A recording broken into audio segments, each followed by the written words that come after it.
Porsche 997, 2, GT3 RS vs Porsche 992, GT3 RS. The new GT3 RS is the most extreme 911 ever. Time to see if its great-granddad has gone soft. Two Porsche 911s with big wings and stickers. You call that progress? Don't judge a car by its decal package, young Padawan. Admittedly, the top trumps cards don't make for progressive reading. See, the 2010 997. 2 Generation GT3 RS possesses a 3.8-liter flat-six with 444 brake horsepower that revs to 8,500 RPM.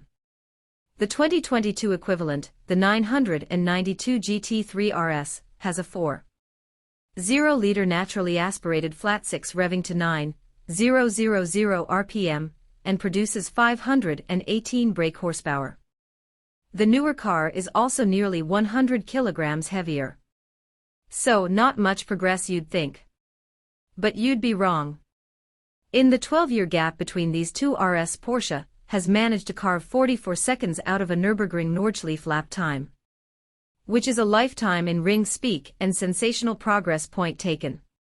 But how's it got so much faster? Well, they both stick steadfastly to the Porsche GT division's rulebook of using motorsport as the guiding light for hardcore road cars, with RS being harder and faster versions of the already hard and fast GT3s.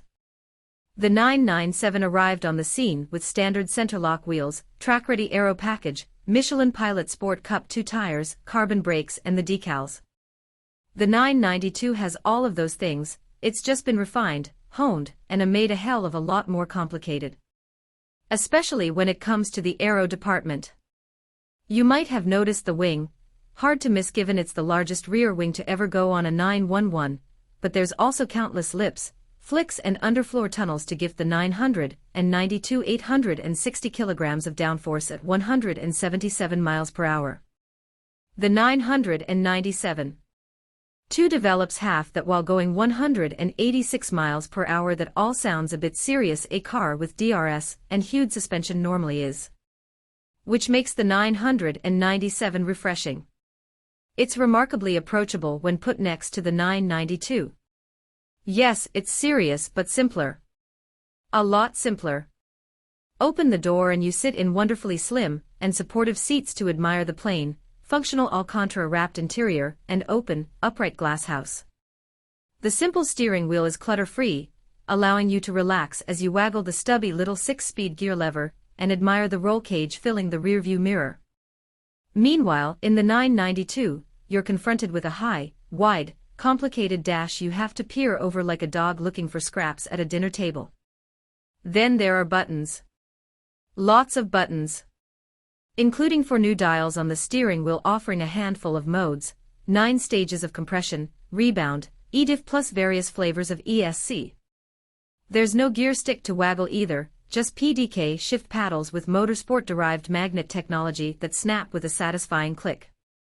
People say the 997 2 GT3 RS was peak RS.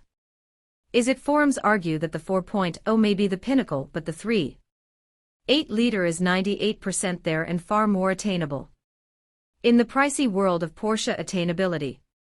But it still remains a jewel in the crown of motoring, led by the worshipped Mezger engine, named after its creator, renowned Porsche engineer Hans Mezger, that has a chunter and gruffness at startup before progressing into a snarl at mid-revs that tunes up the harder you push it before singing a shrieky song of motorsport.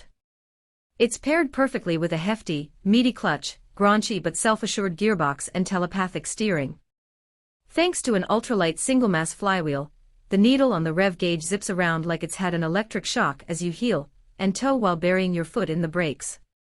You can then use the roll and supple, well-damped suspension to lean on the wide, thick, sticky Michelin rubber to maximize the weight and traction over the back axle to throw yourself out a corner, and at the horizon to the sound of a comical 8,500 RPM hang-on. So is the 992 the right kind of progress? Depends what you're looking for. If you live for the stopwatch and are a track day monkey, hell yes. There's never been an easier way to drive to a track, have a race car experience and drive to the pub to gloat about how many people you've overtaken. You just need your wits about you to hit its potential. But the latest 3 RS isn't as usable, having lost its frunk in favor of a race car's radiator, and having had its spring rates wound up, it won't favor a B road. The 997 is a joy on the road, and where it once was a wide car, having borrowed the turbo body shell, now it's suitably slender and narrow compared to the squat prop-like 992. Either way, both cars are going to go down in Porsche history as legends.